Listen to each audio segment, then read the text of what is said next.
Olá, meus irmãos, boa noite. Estamos aqui mais uma vez para dar continuidade aos nossos estudos do livro Céu e Inferno, falando sobre a proibição de evocar os mortos, do capítulo 11, aonde o nosso irmão Israel deu o início. Eu vou fazer a continuidade do item 5 até o 11.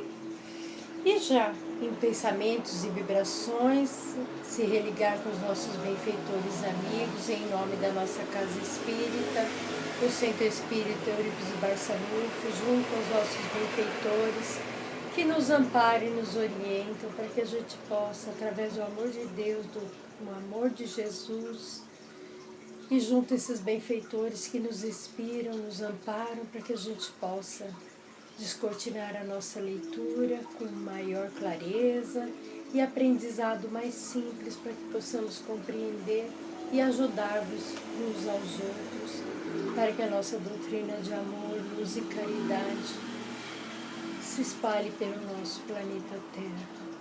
Gratidão, meus irmãos, e muito obrigado por essa oportunidade, e vamos dar sequência à nossa leitura. O item 5 nos fala assim: há duas partes distintas na lei de Moisés. A lei de Deus, propriamente dita, promulgada no Monte Sinai, e a lei civil ou disciplinar, apropriada aos costumes e ao caráter de um povo. Uma é invariável, e a outra se modifica segundo os tempos, e não pode passar pelo pensamento de ninguém que tenhamos de ser governados hoje da mesma maneira que os hebreus em sua caminhada através do deserto. Assim também os capitulares de Carlos Magno não poderiam aplicar-se na França e no nosso século. O Carlos Magno era um legislador, né? Então ele delegava as leis antigamente lá na França, na Itália, então nos países ocidentais. Então ele fala que é inadmissível, né, as leis de antes ser pregadas como agora, né? Quem pensaria, por exemplo, em reviver hoje esse artigo da lei mosaica, que se um boi chifrar um homem e uma mulher que venha morrer disso, o boi será lapidado e ninguém comerá da sua carne, mas o dono do boi será julgado inocente. É o capítulo de Êxodo, né, que nos fala isso, e ele nos fala assim, que esse artigo, que nos parece tão absurdo, não tinha por objetivo punir o boi e inocentar o seu dono, pois equivaleria praticamente à confiscação do animal causador do acidente, para obrigar o proprietário a ter maior cuidado. A perda do boi representaria a punição do dono, que deveria ser bastante grave num povo de pastores, impedindo os descuidados de caírem em outra falta. Mas como ela não devia aproveitar a ninguém, era proibido comer a carne, e outros artigos assim estipulavam penalidades para os donos responsáveis. Tudo tinha uma razão de ser na legislação de Moisés, porque tudo nela estava previsto, até os menores detalhes, mas a forma e o fundo estavam de acordo com as circunstâncias em que os hebreus se encontravam. Claro que se Moisés voltasse hoje e tivesse de dar um novo código e uma nova nação à civilização da Europa, não recorreria mais àquela dos hebreus. Objeta-se a isso que todas as leis de Moisés foram ditadas em nome de Deus, como as recebidas no Monte Sinai. Mas, se considerarmos todas de origem divina, por que os mandamentos de Deus foram apenas um decálogo? O que fez a distinção?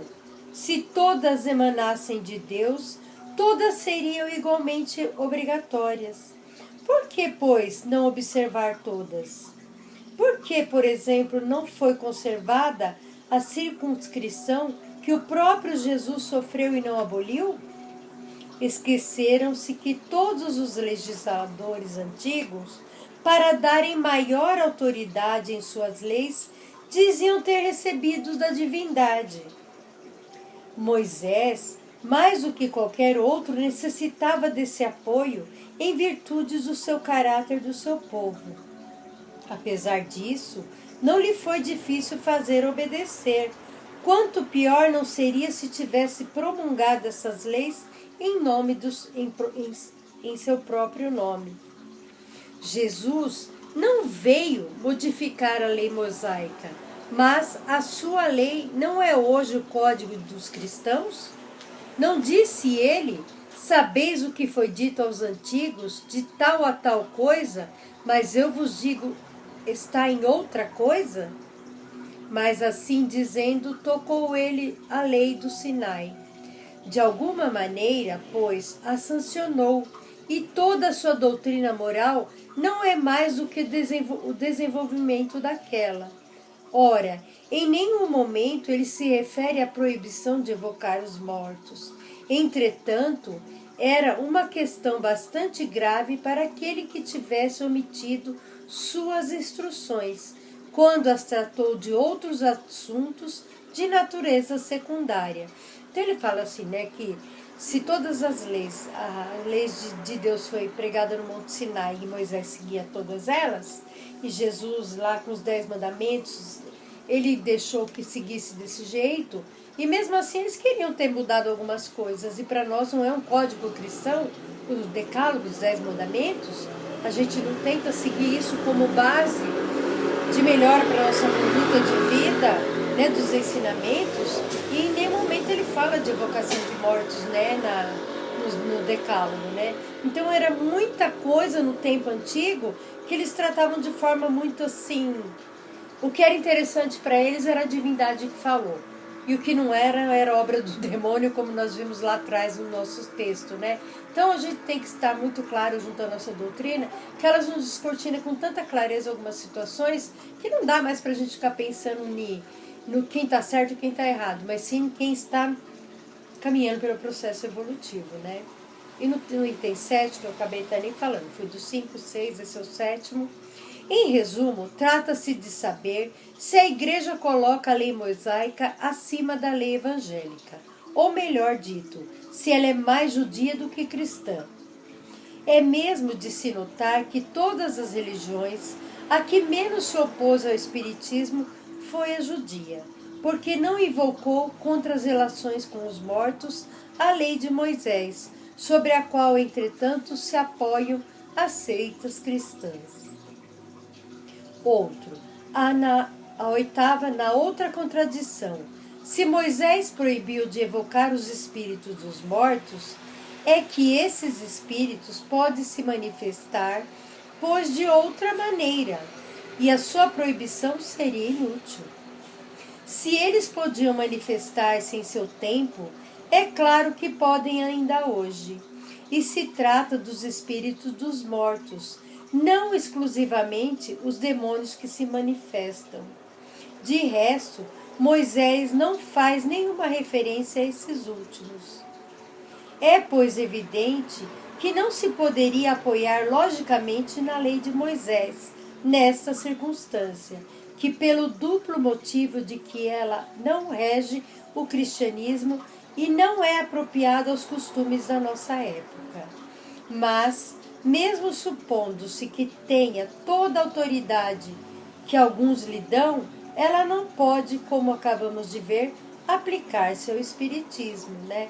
Porque a nossa doutrina ela é tão clara, né? Que as nossas leis nos traz tudo para o nosso bem, provas de civilizações, do decálogo, né? Dos 10 mandamentos, que tudo isso é seguido por nós, na maioria do nosso entendimento, de uma ordem divina, né? Pela lei de Deus, fazer tudo o que tem que ser feito, né? Moisés é verdade. Abrange a sua proibição a interrogação dos mortos, mas isso apenas de maneira secundária, como um acessório das práticas de feitiçaria. A palavra interrogar coloca ao lado das palavras os adivinhos e os augures. Prova que entre os hebreus as evocações constituíam-se Deixa eu virar aqui a página. Constituíam um meio de adivinhações. Ora, os espíritas não evocam os mortos para obter revelações ilícitas, mas para receberem os seus conselhos e procurar o alívio dos que sofrem. É claro que se os hebreus não estivessem sem serviço de comunicações além do túmulo, com esse fim, longe de as proibir, Moisés a encorajaria, porque elas teriam tornado melhor o seu povo. Quer dizer, ele fala, se no tempo antigo eles quisessem aceitar, né, dessa evocação para o bem e para a melhoria do povo, Moisés claramente ia aceitar, né? Então, isso é prova de uma evolução.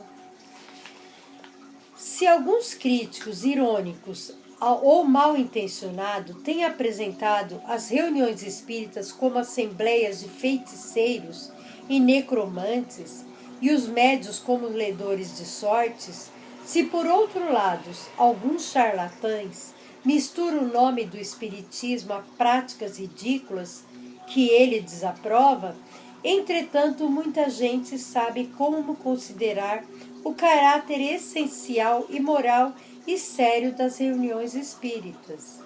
Aliás, a doutrina escrita e divulgada por todo mundo protesta suficientemente contra os abusos de toda espécie, para que a calúnia possa recair sobre quem realmente merece. Então ele fala que se muitos criticam a doutrina espírita, porque não sabem realmente do que essa doutrina é capaz de nos ajudar, que ela só tem a forma das reuniões sérias, de que a permissão vem com a permissão de Deus e não nossa de evocação. Nós não evocamos, os espíritos chegam até nós por intermédio de inspirações do alto. Vêm para nos desvendar alguns mistérios que é permitido por Deus, senão eles não viriam para nós na casa espírita. Então, o que nós fazemos de condições de um caminho sério, de ajuda, de mostrar o sofrimento dos espíritos, porque passam, que às vezes fazem coisas erradas aqui na Terra e continuam sofrendo, então eles vêm como um alerta para a melhora do povo, como falou no comecinho, lá que eu estava falando um pouquinho ali atrás. Então isso que a doutrina veio para ajudar na nossa restauração, de uma nova entendimento, para que a gente possa caminhar. Então a doutrina espírita ela é tão séria e merece tanto crédito como a gente fala, porque não fica nos omitindo de nada. E nós não evocamos os espíritos, eles só chegam por intermédio da providência divina, para que a gente possa sustentá-los no conhecimento e na evolução, para nós e para eles também, que venham buscar ajuda entre nós, né? Dizem que a evocação é uma falta de respeito para com os mortos, cujas cinzas não devemos perturbar. Que diz isso? Quem diz isso? Os adversários dos dois campos opostos, que nesse momento se dão as mãos aos incrédulos que creem nas almas e os, embora crendo, pretende que elas não podem se manifestar, que é o demônio que é os que se manifesta. Então, para alguns, né, todos que falam que quando o Espírito vem falar com a gente, algumas religiões falam que é obra do demônio, que não é um ente querido dele que se manifestou, que isso é obra do inimigo, que isso é... Então ele fala que de várias religiões respeitamos a todas, que cada uma conforme a sua crença se deriva desses espíritos que querem se manifestar de uma forma, para nós, com muito amor, que eles vêm para aprender e para serem ajudados. E se alguns tratam de demônio, é uma pena, porque é um espírito em sofrimento que às vezes quer trazer uma palavra amiga para ajudar até que as pessoas possam se melhorar. Mas às vezes, por orgulho e vaidade, preferem diagnosticá-los como demônio e não dar ouvido e falar que é falsidade, né? Então vamos respeitar a todas, que cada um dia vai se entender e cada um de nós vamos responder por aquilo que fazemos e que aquilo que acreditamos, né? Quando a evocação é feita religiosamente, com devido recolhimento, quando os espíritos são chamados com afeto e simpatia, pelo desejo sincero de instrução e de aperfeiçoamento moral, e não por curiosidade, não se percebe o que havia uma falta de respeito. Isso tanto ao chamar as pessoas depois da morte como durante a vida. Mas há uma outra resposta decisiva a essa objeção. É que os espíritos se manifestam livremente e não de maneira forçada.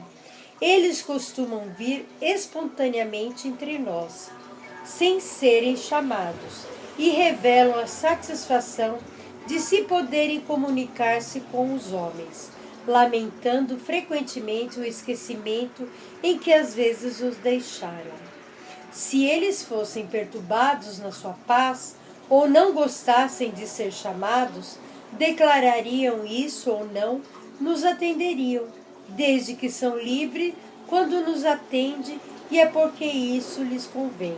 Então eles falam que os espíritos estão livres, se eles são religiosamente convocados e eles vêm, porque eles sabem que são respeitados e vêm para nos ajudar e nos orientar a entender algum propósito.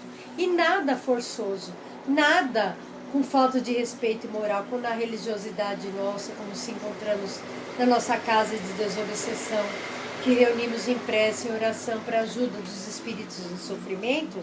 Qual é a nossa intenção? O respeito, o amor e a caridade para ajudá-los, para que eles venham e sejam atendidos e seguir na morada espiritual. E não para trazer recado para ninguém, nem para a família, nem nada disso. E sim para um processo evolutivo de almas que estão em sofrimento, que precisam ser ajudadas, né? Que muitos acham às vezes que só vem para dar conforto. Vem para dar conforto, sim, mas não porque a gente evoca, porque a necessidade é que a espiritualidade está chegando um tempo em que todos os lugares já estão falando muito da nossa doutrina. Ela está muito já aclamada e conhecida por todos, né? E acreditando que as vozes dos espíritos falam dentro de nós. E toda a divindade com a permissão de Deus, que eles chegam até nós, com respeito, com carinho, e para a ajuda nossa e da nossa humanidade. E no item 11, alega-se ainda, as almas moram no lugar que a justiça de Deus lhes determinou, seja no inferno ou no paraíso. Assim, as que estão no inferno não podem sair, embora toda a liberdade seja dada aos demônios nesse sentido. As que estão no paraíso acham-se inteiramente entregues à beatude e estão muitos acima dos mortais para se preocuparem conosco, sendo muito felizes para voltar a essa terra de misérias, interessando-se pelos parentes e amigos que aqui deixaram.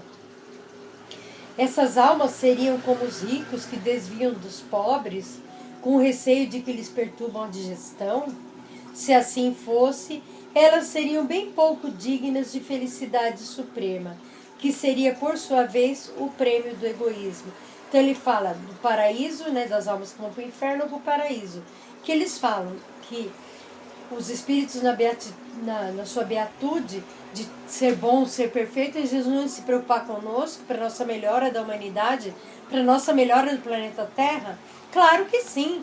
Você acha que eles não querem? Eles querem sim, eles estão muito envolvidos sim, para nos ajudarem a ficarem no bem.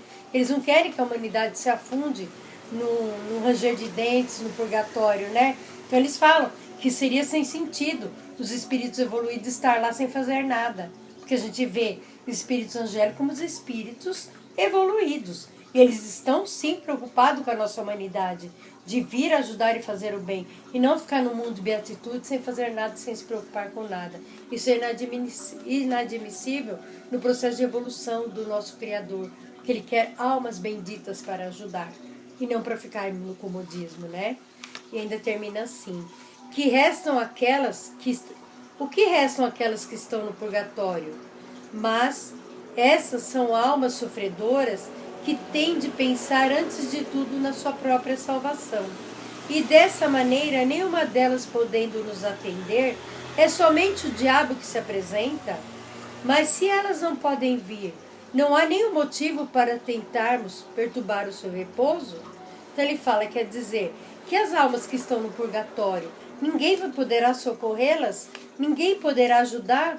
Que seriam delas se não tivesse os espíritos evoluídos para estar lá no purgatório, no planetas lá de resgates espirituais, ajudando essas almas em sofrimento?